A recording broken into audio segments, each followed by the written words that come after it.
Hi అండి, అందరూ బాగున్నారా? అందరూ బాగుందాము. యూట్యూబ్ ద్వారా టచ్లో ఉందాము. ఈరోజు అయితే మార్నింగ్ బ్రేక్ఫాస్ట్లో నేను ఏం చేస్తున్నానంటే ఆలోచించి చికెన్ కుర్మా రాత్రి చేసి ఉన్నాను. అది ఫ్రీజ్ చేసి పెట్టేస్తున్నాను అనమాట. దీంట్లో చికెన్ కూడా ఉన్నింది, ఉల్లగడ్డలు కూడా ఉన్నింది. దీనికి వేస్ట్ చేయకుండా నేను ఏం చేస్తున్నాను, కోడిగుడ్డులు ఒక 2 వేసేసి దీనికి బాగా ఉడికిపించేస్తున్నాను అనమాట. చికెన్ దీనికి అంతా స్మాష్ చేసేసిన, ఆలుకి కూడా స్మాష్ చేసేసి దీనికి ఒక కర్రీ లాగా చేసేస్తున్నాను అనమాట. దాని తర్వాత ఈ పూరి ఆట నేను ముందుగానే కలిపి పెట్టేసుకున్నా. దీన్ని పేడాలు వేసుకుంటున్నాను.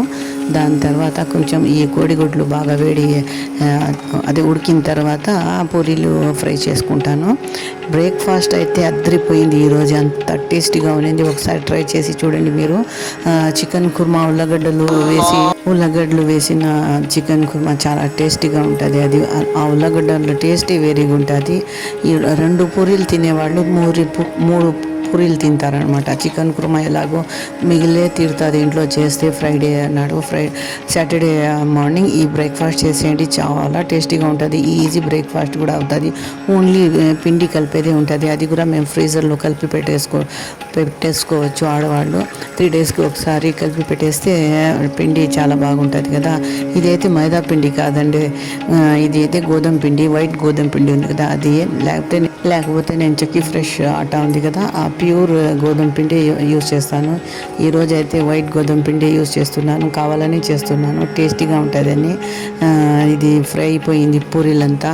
ముందుగా పిల్లలకి ఇచ్చేసి ఆ తర్వాత మేము వివాహ భోజనం తినేస్తామన్నమాట. బాగా టేస్టీగా ఉండింది. ఒకసారి ట్రై చేసింది ఈ మెథడ్తో. చికెన్ కుర్మా మిగిలితే దాంట్లో కోడిగుడ్లు వేసేసి ఇలా కర్రీ చేసేస్తే పూరీల్లో చాలా టేస్టీగా ఉండే బ్రేక్ఫాస్ట్ రెడీ. మీరు సాటర్డే మార్నింగ్ ఇది అయితే చేసుకోవచ్చు. ఎందుకంటే ఫ్రైడే ఎలాగో ఘీ రైస్, చికెన్ కుర్మా లేకపోతే మటన్ కుర్మా చేస్తాం కదా, దానికి ఇలాగ మీరు చేసుకోవచ్చు అన్నమాట.